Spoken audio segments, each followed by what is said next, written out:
잠깐 좋습니다. 잠깐 뭐 화해합니다. 또 전쟁합니다. 화해한 거 뭐 금방도 깨요. 그리고 또 화해하다가 계속해서 전쟁. 얘네들이 뭐 여자 욕심이 많았는지 신라에다가 또 여자를 요구합니다. 이건 너무한 거 아니냐고.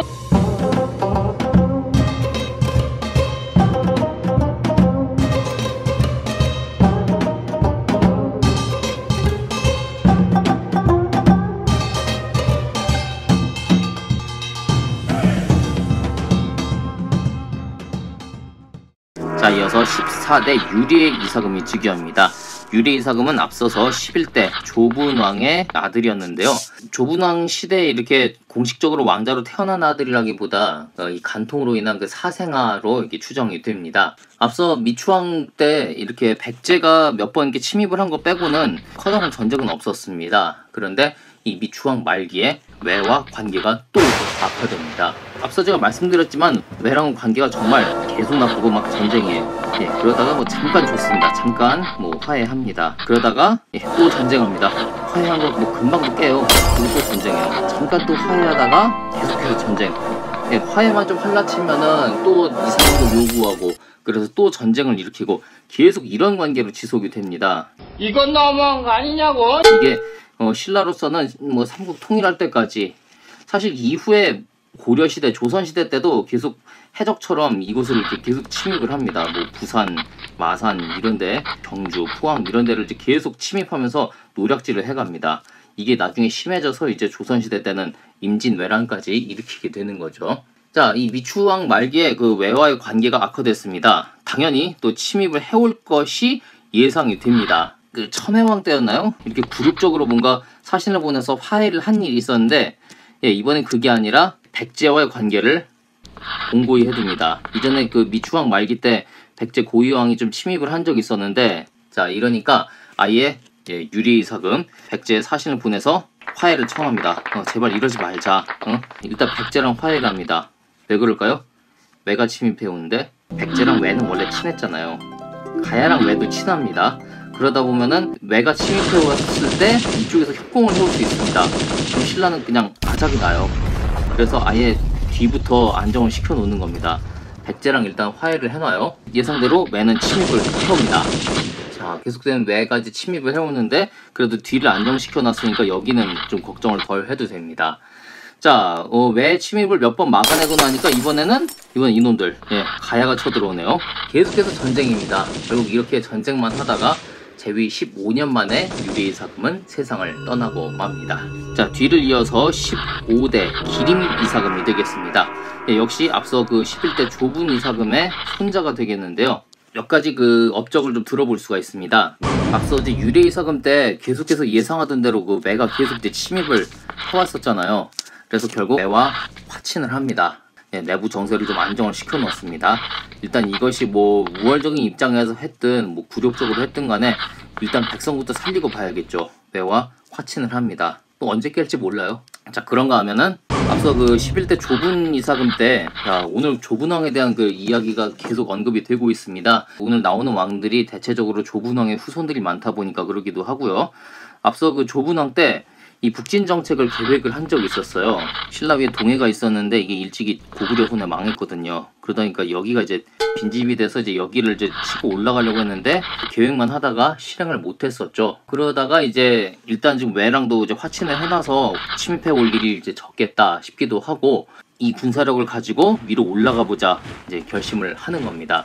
그래서 실제로 이때 신라가 이렇게 해서 함경도 이쪽까지 올라가게 됩니다. 그러면서 여기 있는 이제 군사들을 세워놓고 또 사열을 하기도 하고요. 자, 이렇게 되면은 당연히 이제 누가 침입을 해오겠습니까? 고구려가 가만히 있지 않습니다. 자, 아무래도 이 당시 국력은 고구려가 뭐 상상도 할 수 없을 정도로 신라보다 뛰어났습니다. 고구려의 국력이 상당히 대단했는데요. 뭐 여기까지 막 영토를 차지하고 그랬었거든요. 그랬는데 어떻게 여기까지 갈 수 있었을까요? 당시 고구려가 이제 14대 옹상왕 되시겠습니다. 고구려 3대 폭군 중에 하나인데 얘가 폭정을 펴느라고 나라가 막 제정신이 아니었어요.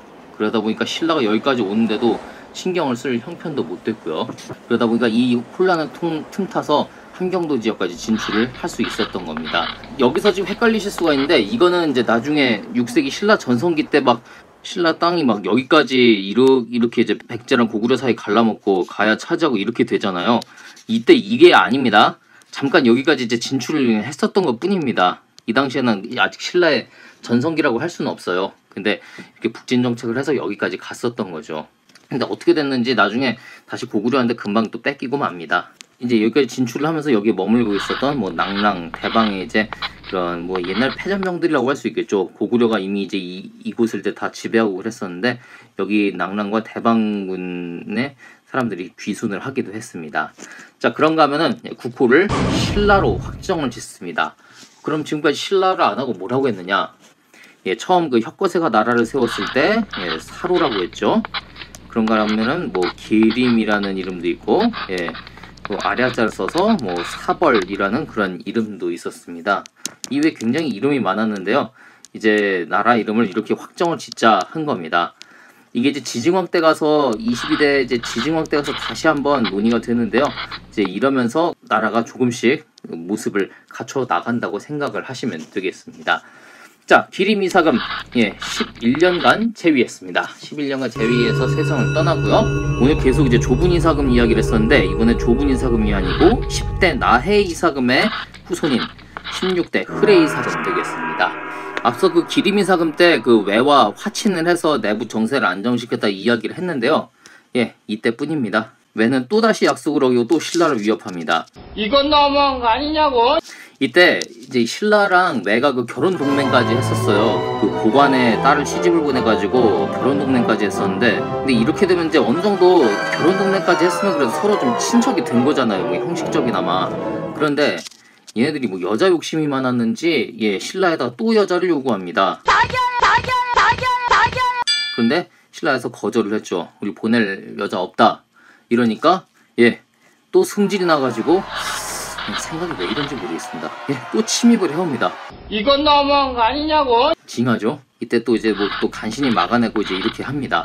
근데 이제 여기다가 자연재해까지 또 발생을 해요. 지금 그동안 좀 조용했었는데 자연재해가 이제 또 나기 시작합니다. 사람이 살 수 없는 땅인지 툭 하면 또 가뭄에 막 이런 자연재해가 발생을 하는데, 그래서 이 흐레이사금은 자연재해가 나자마자 바로 백성들에게 부역을 금지하고요.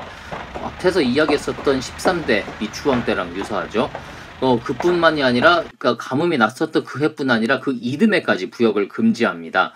그러니까 백성들을 최대한 편하게 살게 해주려는 그런 왕의 의도가 있다고 볼 수 있습니다. 뭔가 부역을 금지해주고요. 또 그런 것 이외에 또 여러 가지 백성들의 소리를 듣고 그것을 정책에 반영하려는 그런 노력을 많이 했다고 합니다. 어떻게 보면은 앞에 그 미추이사금과 비슷하게 백성들을 사랑하는 그런 정치를 많이 폈던 그런 왕이 이 흐레이사금이 되겠습니다. 흐레이사금은 45년간 재위했고요. 세상을 떠났는데 이때 후사가 없었습니다. 아들이 없이 죽고 나니까 신라 왕실은 대혼란에 빠져들게 됩니다. 자, 다음 왕은 누가 될까요?